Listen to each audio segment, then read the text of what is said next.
as an employee of any organization, as a leader at any organization, you contribute to the culture. And it isn't just leadership.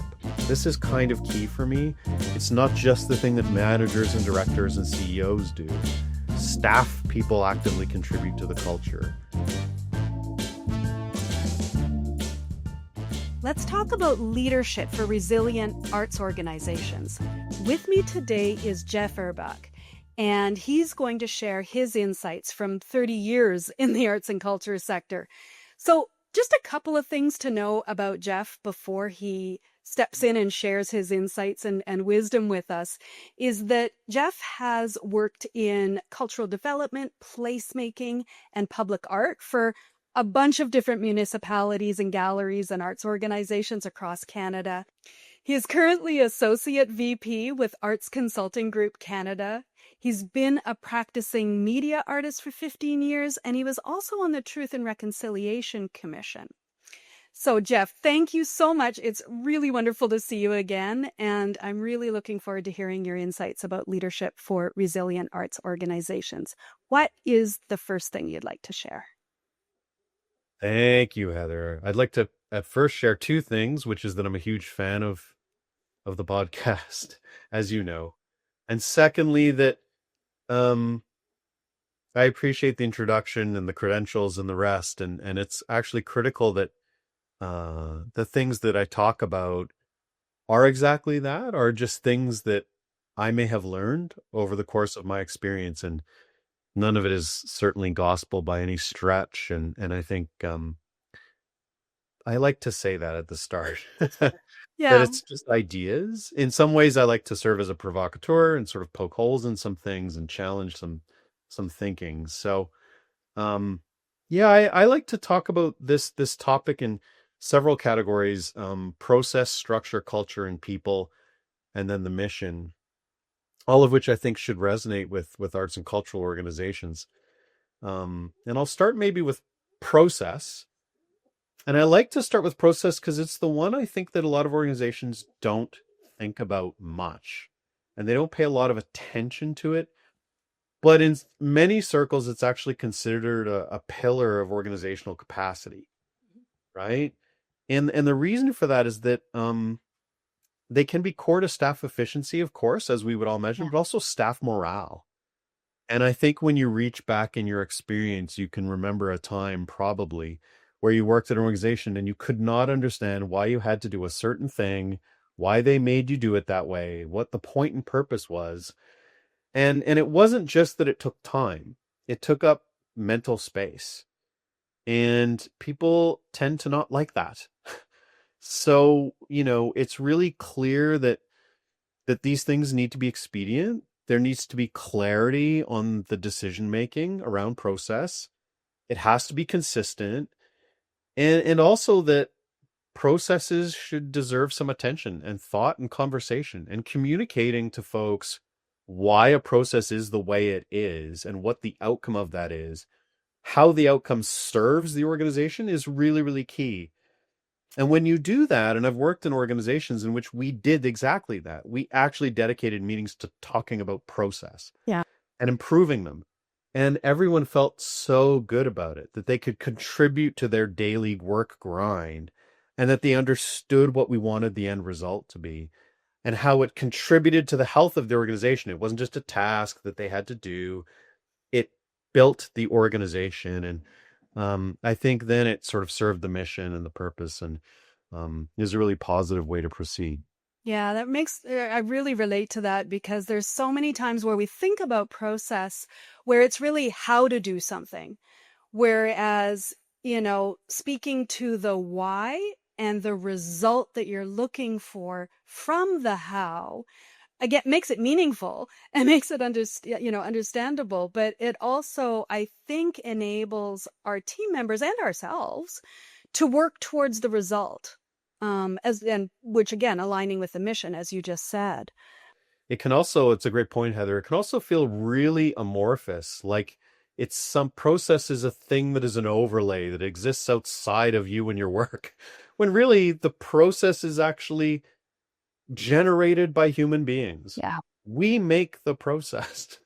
It doesn't feel that way sometimes. Yeah, yeah, it's totally true. So simple and efficient processes, right, are Which absolutely serve the critical. organization, Yeah, ultimately. Yeah. absolutely. What would your next insight or learning from your experiences Yeah, be? I like to talk about structure, and Hmm. structure, this one's a hard one because there is no homogenous conversation on this. Very, very large organizations have very different structures than very small ones, and so does government and non-government, of course. Ultimately, I feel like it needs to align with your budget and mission, and I think organizations can do a job here of finding a balance. We tend to think of, when we talk about structure, we think of hierarchies and we think of the rigidity of the hierarchy. um, the other end of the spectrum there is that a structure can be too loose. And what is created in those environments actually are confusion and chaos, honestly. I've experienced this working for organizations and speaking to organizations, that there's a lack of certainty around how decision making happens, where the decision making goes.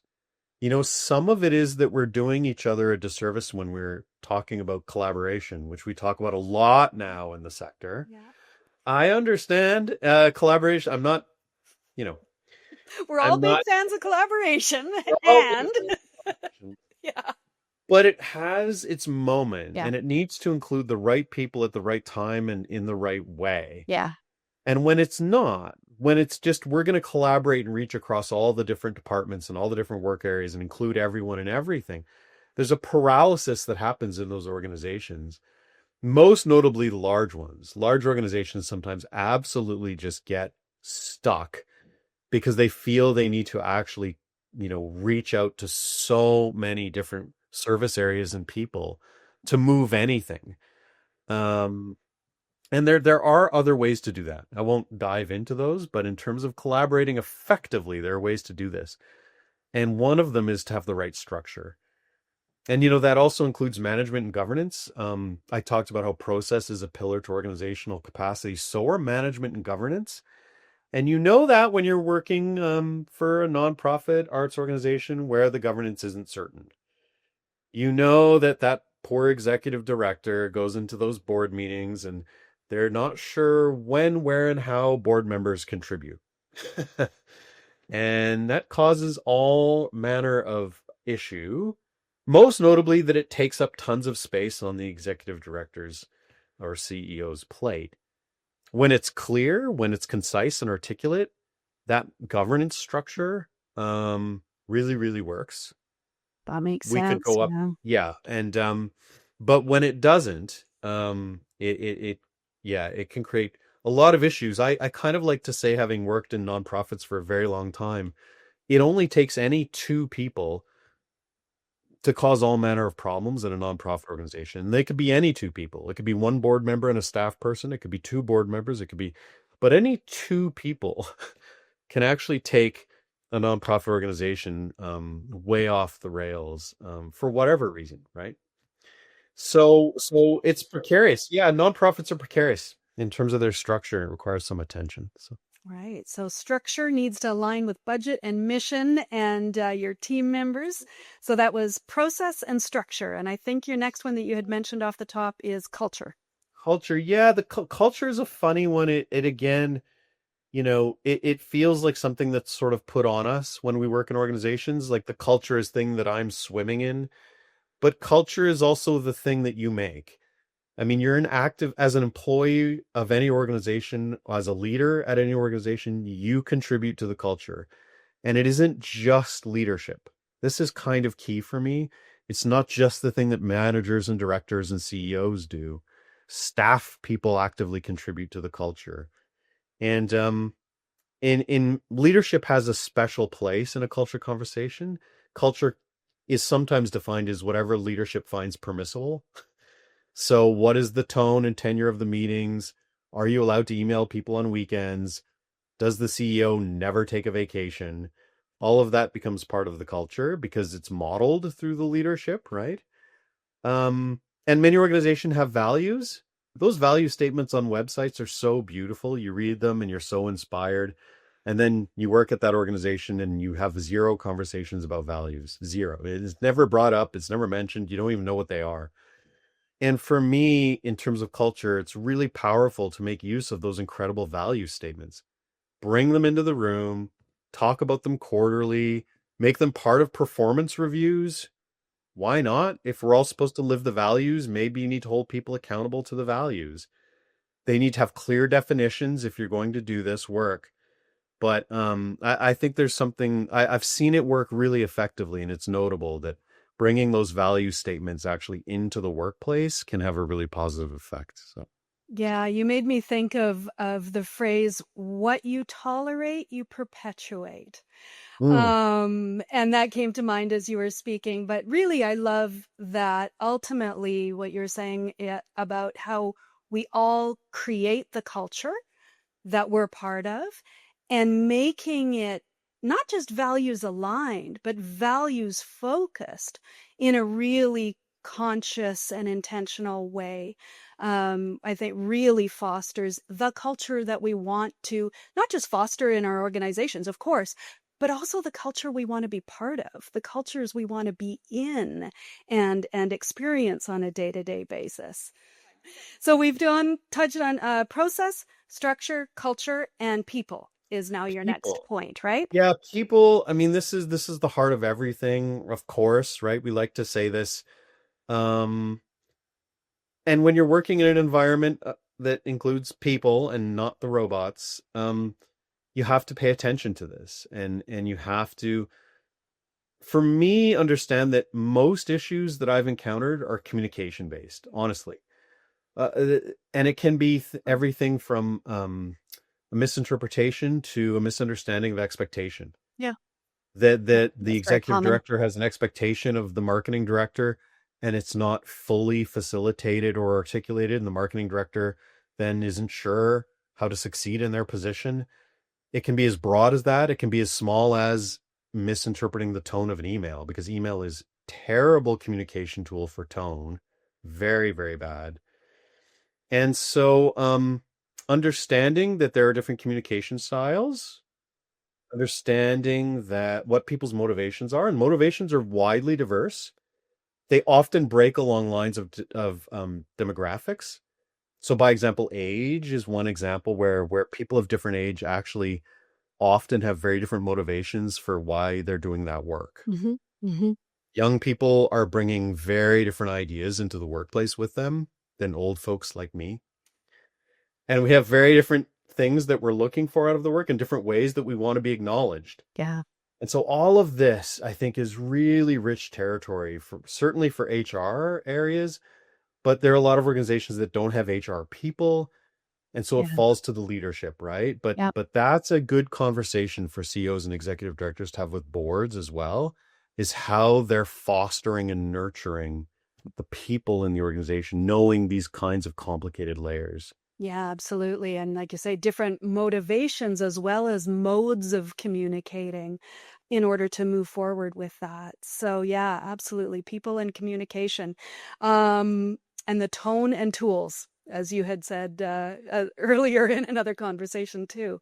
All right, Jeff, you have one It's last it insight. segues to talking Yeah. about mission, and I say segues because this is my favorite thing to put in front of folks who work at nonprofit arts organizations, which is we talk about expectation, we talk about serving community, and so much expectation, honestly, is inside the park. So much expectation is actually built by board members and by staff members, and not actually by, say, funders. The number one thing that I hear around funding is the expectation of funders to do all these things. And I'm not always certain it's the case. I think sometimes the expectation is actually built internally. And it's because everyone is so passionate about what they do, and there's all these limitless opportunities in art and culture for how to serve community, but you don't have limitless resources. And so your guiding star is, in this case of conversation, your mission. And so you have to make sure, I mean, the key thing in leadership now is to kind of point everything into this one place, right? and to keep it all on track. And of what value is it that you do for people? That's where we are now post COVID, right? And with all of the social reckoning that is finally happening in the sector, in the fields, which is so important, people are asking hard questions about the value of what it is to have theater or ballet or an art gallery. And so being clear about what that means and pointing everything that way, I think is the trick. And you couldn't say that all performing arts organizations post COVID have struggled. It's not true. There are endless examples of performing arts organizations that are doing actually very well. And one of many things that they've done is they understand their audience and they understand what they deliver to people and why people come see it. And they've really got that set, and some organizations are still grappling with that.